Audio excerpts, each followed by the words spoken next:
I'll take a double espresso with a dash of denial, please. Because nothing pairs better with corporate innovation than caffeine and unaddressed technical debt. On this episode of The Architect's Lens, we chat coffee, code, and why your shiny new strategy is built on a crumbling pile of past decisions.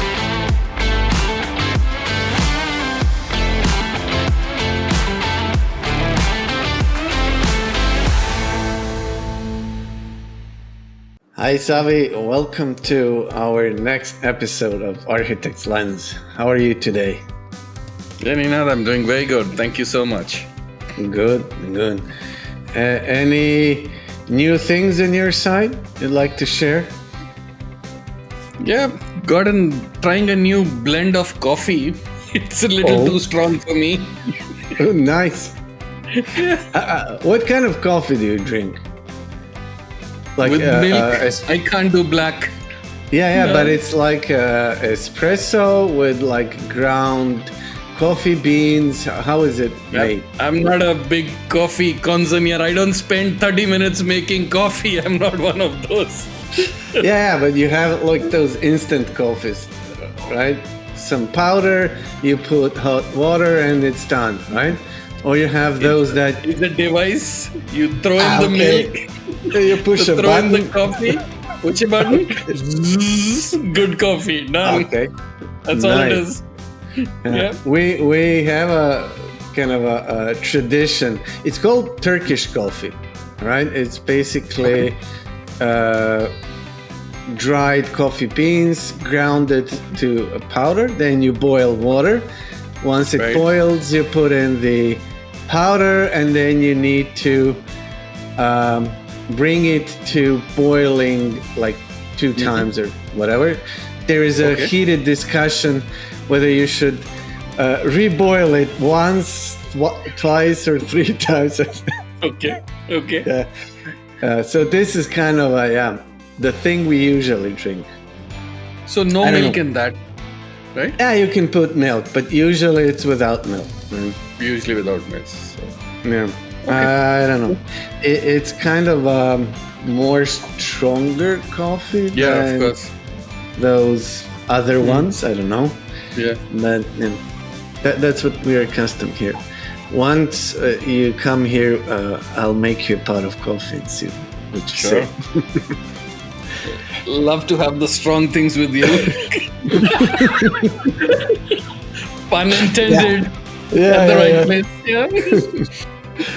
So today we have an interesting topic to discuss. Balancing technical debt and innovation, or basically how to manage technical debt with innovation requirements, I would say. Any experience in those fields, or is it voyage to the unknown? Somebody told me a long time back, technical debt is like the tax that you pay for the development that you have done. Yeah. Yeah. True. So, okay, let's back up a little bit. How do you define technical debt? Okay. I would say that like maybe main point, let's say, in technical debt, that it blocks your progress. So it hinders so whatever it is, it is the thing that is preventing you from moving forward. Okay. And that is, maybe it's a too broader definition. Yeah, can you narrow it down a little bit? But that is maybe like general debt, right? My mind is going bonkers with what all stops me from being productive. But that is also one debt, and that is like psychological, right? That is blocking you. Let's limit the discussion. Otherwise, it's going to be a long podcast. Let's not do psychotherapy and figure out why we're not like yet. we are. Not yet. Not this one. Not today. Not today. Yeah, not today. So to narrow it down, technical debt would, of course, then limit us to basically use of technology and technology practices that have caused us to be unable to move forward. Meaning, let's say, build new features, scale, like bring in new customers because our system can no longer support it, so etc. And in that term, it can be, you can narrow down like in infrastructure debt, coding debt, architectural debt, right? So you can then facet this into different directions. Would you agree? Yeah, I agree with that. The only thing I was thinking is, it cuts across processes, technology implementation, even adoption of technology, Yeah. architecture, right? It kind of cuts through the vertical slice, right? You can Yeah. have debt at any stage. That's what I was thinking. And I was thinking, in my experience, is technical debt more pervasive or more prohibitive than process adoption culture, or do they have their own place? I would say they have their own place, right? And like you could argue that causes for technical debt are coming from culture and Yeah, processes, right? correct, correct. So like you have business reasons, you have cultural reasons, and the consequences is that you have accumulated debt, right? Technical debt. Yeah. Yeah. So in that sense, it cuts through all the slices, right? Yeah, and it's almost like a chicken egg, right? All of this caused the technical debt, and then technical debt again impacts your culture and your way to move forward. It's Yeah, almost yeah. And it beyond impacts a your point, it's a business. catch 22 then. Which one do you fix first? Yeah. And this is again going back to our podcast from a while ago, the digital transformation and why they fail. And that is that loop, right? Yeah, yeah, Digital yeah. transformations usually try to focus on an aspect of technical debt or the causes of technical debt. Process.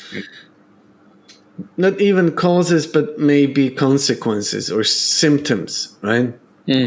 Like we have accumulated technical debt and it takes us 6 months to build a new feature or to deliver a new feature, right? And now we're focusing on what else can we do to speed up the delivery, right? And we're not taking a step back and analyzing what has caused us to be like this, right? So yeah, again, I worry that I will diverge into philosophy, right? And I don't want to do that. But yeah, chicken and an egg. In terms of you need to be mindful. How do you want to approach the problem? How do you want to start solving it? Right? Do you want to do like technical modernization, which is maybe usually the easiest one, because nobody is saying, oh, we need to change the culture of our company so that our delivery could be better, right?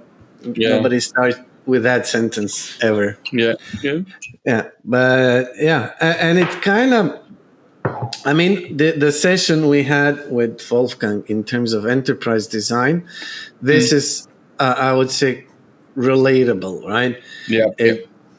How do we, build up the processes, the org charts, the relationships within the organization? This will definitely affect both the technology landscape and like speed of delivery, communications between teams, etc. So yeah. So before we get into how do you solve technical debt, let's talk about how do you measure technical debt. How many kilograms, ounces of technical debt do I have? What's your experience in that? How have you seen organizations? What factors have you seen them use to actually measure it? Is it code coverage, defects in production? Is it are we starting a Dora podcast? Dora? Yeah. I was going there. Is it the Dora thingy, or is it something more than that? Something deeper than that? Yeah, it's so if my belief is that if we limit ourselves to, for instance, Dora, which will measure your mean time to recovery or whatever, right? Then you are again focusing on only one part of the problem, right? You're saying, okay, this is maybe a technical issue, and other things are maybe more difficult to measure, like how much time takes to deliver a product from idea, from like conceptual thinking of some guy somewhere to actually having it in the hand of a client. So it's difficult, thing to track.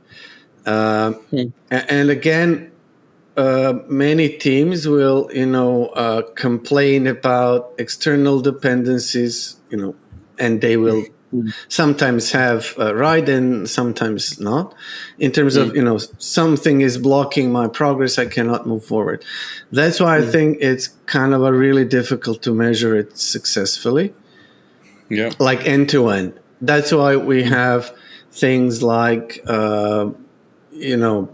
sprints where we want to push deliver every 2 weeks, and then we can measure the success of that. It kind of puts things in perspective. Things that we measure our infrastructure or the skills of our DevOps guys, like mean time to recover, etc. Those are technical, right? They are important. They are indicative of something, but they don't show you the full picture, right? I mean, what is the metric that will be kind of an indication of your success? So I don't know. alluding more to business kind of metrics, because that's what impacts the how the organization is perceived? I would even agree with that statement, right? Like business outcomes are the measure of how a company is perceived. Correct. But it doesn't tell you anything about a technical debt in the company, right? And that's how exactly much why I it was is going struggling. there. If you go business, then technology takes a backseat. Then it's not only technology, right? Not only technology, but processes, organization, everything, right? Everything. We have a common case, right? You can have a bank that is, always in the green, profits are rising, every business indicator, nothing is wrong, right? But if you scratch under the surface, then how are those people alive? Exactly. How is it working? Why hasn't it fallen apart? So and that is it. And I believe that this is one of the main causes of rising technical debt, because the perception is everything is fine, we're making profits, right? There's no need to change. Why should we modernize? I don't know, reduce delivery times, invest in infrastructure when the organization is, growing quarter by quarter, right?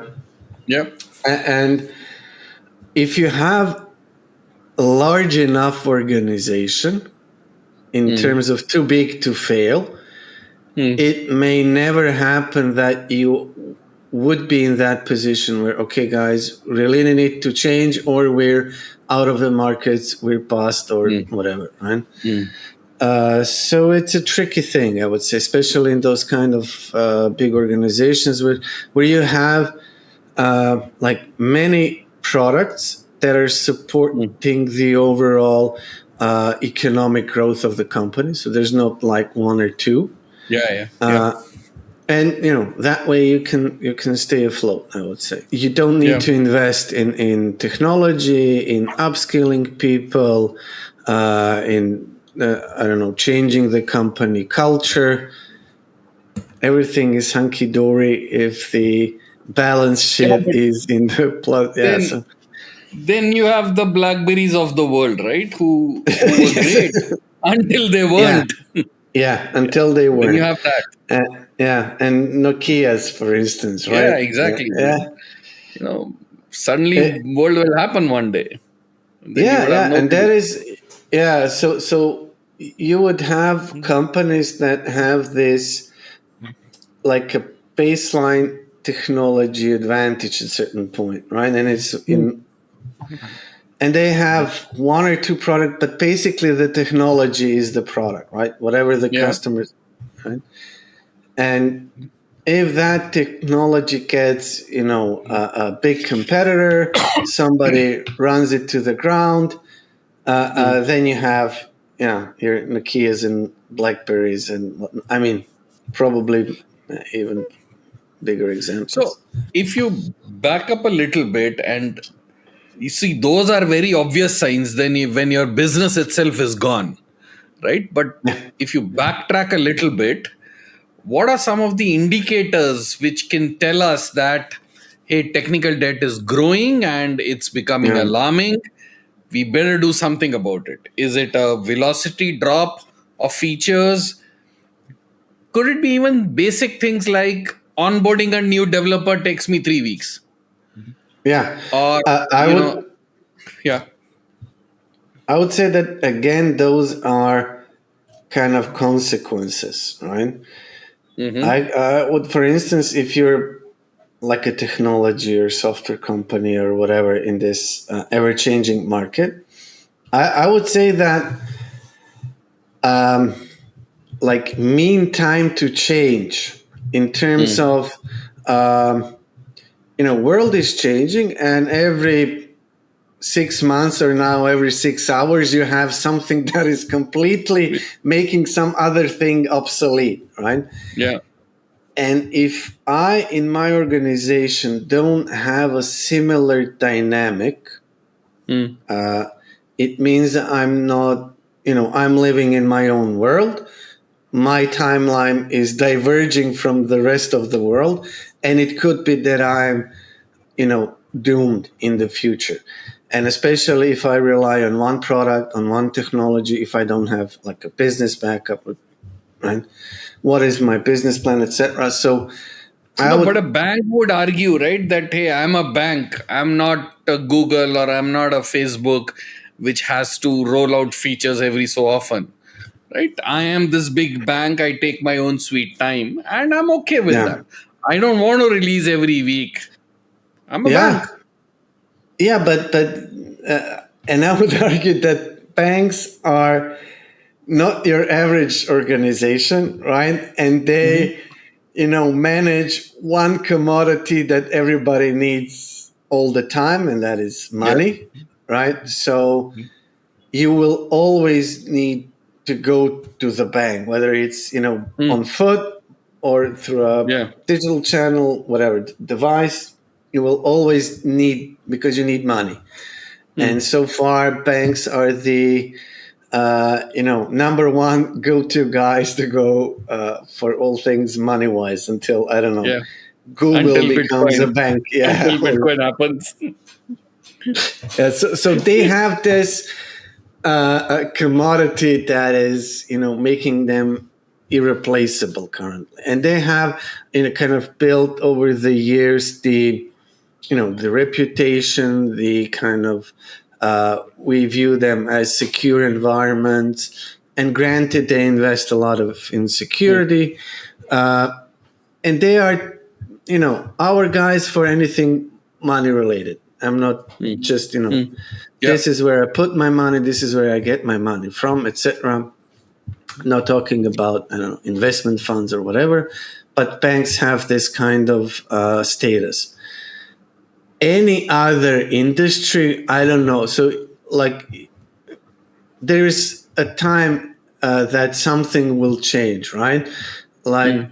you had Google and Google search engine, which, basically user experience of Google has not changed in the past 20 Yeah. years. Yeah. Because they didn't need to. It was working. Yeah. Right? And now with the dawn of AI, you have a potential contender to kind of, move Google search engine out of this throne of, I want to know something, I will Google it, right? And now it's no longer, let me ask the ChatGPT or whatever. Yeah. Right? Yeah. So, there are industries where you can, safely bet that they will remain unscathed for, I don't know, next 10 years, regardless. And some you cannot, OpenAI is today, number one AI, whatever. Yeah, in 2 years, I really cannot, you cannot guarantee, nobody can, right? So that's both kind of interesting and terrifying, because that means that, the world is becoming more and more uncertain. So who knows? OpenAI might just, they've now acquired this company by John Ivey, and they're probably looking at making screenless devices, which, I don't know, put in your collar or put it in your pocket, which is always listening, always on. What happens then, right? We've been optimizing for the screen and they knock off the whole bloody screen. Then what do you do? Yeah, and this is actually quite a interesting topic. I mean, AI as topic itself is quite interesting, but in terms of like form factors of devices that you will use and what they will be capable of, right? Correct. Yeah. But not to go into that topic. Also, kind of to touch upon technical debt and innovation in this AI world. And this is, again, I would say mind-boggling, because you're obsolete within a couple of weeks, right? Yeah. So you are accumulating technical debt the moment you decide something, right? The moment you decide this is the direction, next day you're sorry. So this is quite an interesting thing, and I believe again that what will become important is how do we build our company's organization processes so that this kind of change frequency will not affect the functioning of our systems, of our processes, value chains, getting to the customer, getting paid for what you're doing. And this AI as one of, let's say, the boxes on solution architecture diagram will be, uncertain complexity that needs to be decoupled, right? It is a capability, a tool, which shouldn't technologically, process-wise, socio-technologically impact the rest of the setup, right? Otherwise, you would have the entire structure in continuous flux, right? Flux, yeah. So, if you go back to the classic technical debt, right? I've seen a couple of strategies that organization adopt to, over a period of time, hopefully reduce that. Right? I've seen organizations do, let's say, an innovation budget, where they say, every month we will give you one day where you stop everything and you focus on doing something out of the box, innovate. Right? And everybody does that. We've seen Netflix, Shopify, those kind of case studies, but I've seen it at largish examples also. People do that. Or I've seen one organization that I worked with, they had a philosophy which said, leave it better than you found it. Yeah, that is more Yeah. pragmatic in terms of Yeah. So whatever you touch after you do your thing, do a little extra and leave it better than you found it. And how do Right? you Or measure that you yeah, left it? my better could be your worse. Yes, Yeah, correct. yeah. Yeah. So what have you seen? How are organizations sort of balancing innovation, tech debt? I mean, those are kind of, I would say, approaches, especially in large organizations, because, also the same kind of pattern that when we were discussing digital transformation, because they are, similar. So handling technical debt is usually, uh, part of the digital Yeah, transformation one part of it. efforts, Yeah. right? One part. And then we said and argued you should always start small, and that's why you have the innovation or R&D teams that are trying to fiddle with something, try to see if something new will work, and then scale out if it does, right? But this is, of course, kind of gradual approach, which probably is the most sustainable one. Otherwise, not to get into the topic of digital transformations as we cover that, cultural resistance and spreading this like innovation mindset is one of the trickiest part. Many times, I was trying kind of to teach like development teams, seniors and juniors, let's do this like that, and the answer was, but we don't do it like that, right? Yeah, yeah. And I This is how say, we've yeah, done but that's the point, right? that let's see if something will bring some change. We can evaluate whether we went Yeah. into good right direction or we strayed away. But just finishing at that's we don't do it like that. That's the most painful. Doesn't help. Yeah. Yeah. Doesn't help. Yeah. But that's where the leadership comes in, right? They set the Yes. tone, right? Because they have to, maybe even I can say, allow failure or allow experimentation to a certain level, Yeah, right? So and that that's is again that is the necessity, right? So having like management buy-in or support or even leadership is yeah, crucial for the success yeah, of any transformation. Without it, you are basically doomed. Many times, again from experience, the teams were delivering something because they believed it will be impactful on the organization, and let's call them business teams just didn't use it, right?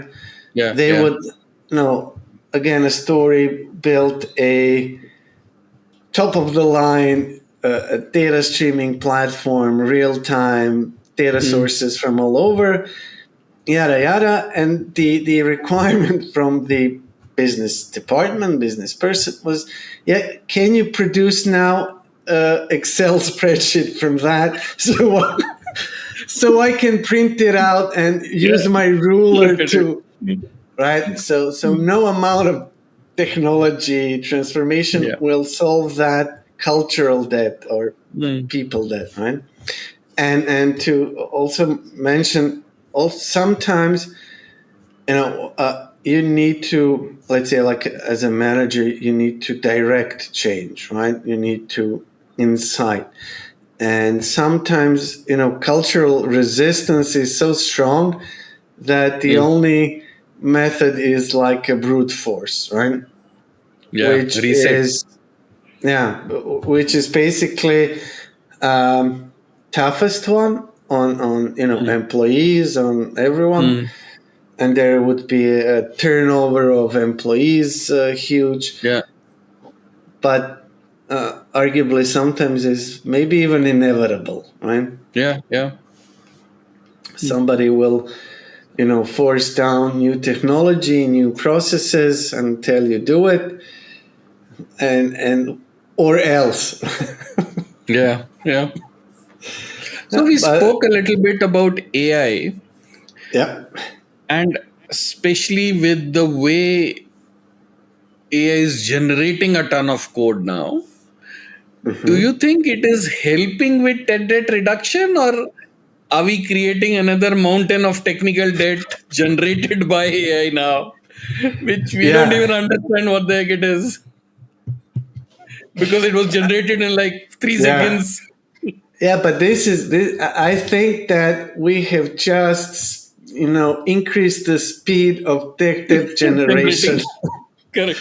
No, we Exactly my would point. create the same debt in 3 years. Now it's there in 3 minutes, right? Exactly. So then eventually you would have a lot more, right?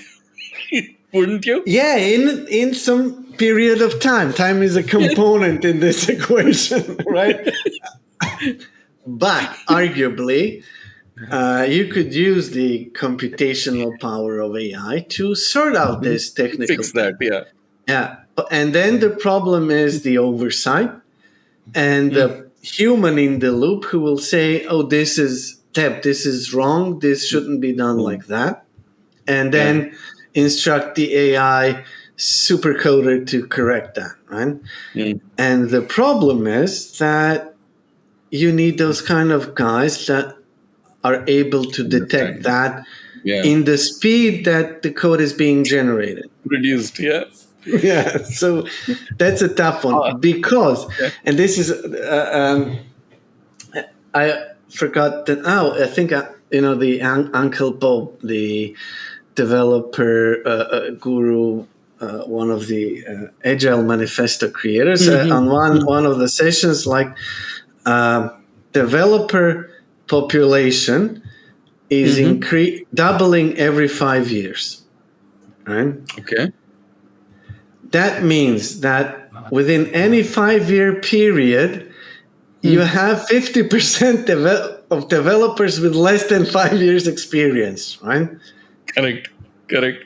So more than half, I don't know. My assumption is that you need at least 5 years. I don't know, to be called a senior. I would say Decent. 10, Yeah. but yeah. No, no, I see where you're going with this. I read something on LinkedIn yesterday which said Okay. if you are a senior developer at 5 years, what are you at 20 years then? And the guy he left like 5 lines and say, what the F am I at 30 years? So yeah. Yeah, that's a very good point as well. But the point I'm trying to make is that means that at any point, less than, I don't know, 20% of all developers maybe have the skills to manage AI, Mm. maybe, Yeah, right? yeah, yeah. And And the depends on experience. the on the Yeah. experience, on the use cases, and whatever that AI agentic loop will touch, because it can spread within 2 seconds, not Yeah. on one file, on one class, because it can be all over, right? Yeah. Changing data structures, data models, going into affecting basically the process, the business flow, and maybe you've been coding one module of your big monolithic app. It's started doing business elsewhere, and now you need to pretend like you know what it did, right? But how far are we from that stage where we can have another set of agents sort of police this and say, hey guys, you figure it out between you. You make sure this is not going amok, and you know, because Yeah, humanly it won't be possible, right? So why can't we train another agent to sort of do what we would want to do? I think we can, and I think you can actually do it quite well. Like in terms of, if you have a team of juniors and mids, and they are fixing a problem, and they will come up with a solution, right? What you actually need in the loop is the agentic user Yeah. who will say, "Oh, the thing that you delivered is crap. Go fix it. I don't want to use it like that." Yeah, yeah. Oh, my icon is unclickable. I cannot swipe or so. Basically, you need an agentic development team and the user, and then you're fine. So no Yeah. biggie. And they can, cycle through development, testing, UATs, etc., All like of that. in a couple of minutes. But I think that you can actually up to a point again.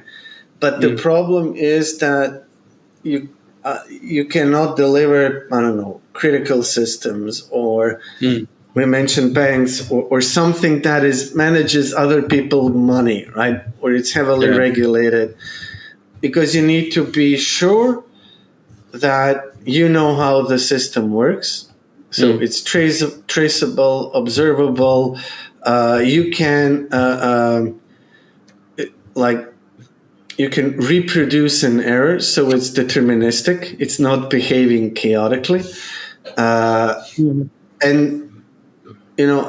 as much you would like to have, I don't know, gazillion developer agents, you still need a human in the loop to verify that, because human in the end will be responsible or accountable. Right? Yeah. So I think on that note, we do see light at the end of the tunnel or mid of the tunnel, and hopefully, as things go along, we will be able to use AI to reduce the technical debt, even monitor it, keeping human in the loop. But all of this should hopefully work net positive. Yeah, Than negative. Yeah. and I would say that the next conclusion that you have is that you really need to switch training and learning of developers into systems thinking, architecture, how things work together, cause and effect, right? Architectural practices, patterns, testing practices, patterns, deployment practices, patterns, so that you can have an understanding of the impact of what those agents are doing, right? Yeah. And on a larger scale, what the enterprise architecture would kind of cover, kind of the bird's eye view, even more so, right? Because the things will start changing on enterprise level more quickly Very fast. than before, right? Previously you could have an enterprise architecture roadmap for spanning 10 years, right? 10 years, 5 years, easily. Yeah, easy, right? Today, a year is tight. Yeah. So I think go back to basics and go build those agents. That's what you're saying. Yeah, but first have some basic architecture training and go back to basics on those trainings, on those because nobody is doing the architecture trainings, right? But this is the message, right? And of course, listen to this podcast because we solve everything. Yeah, this is the place where it originates. Where else? Where else? There's no place. I agree. Yeah. Savi, cool. Thank you again. We solved one more crisis. Yeah. It's a better world. Better than we came. Leave it better than when you found it. And until next time, thank you. Cheers. Cheers.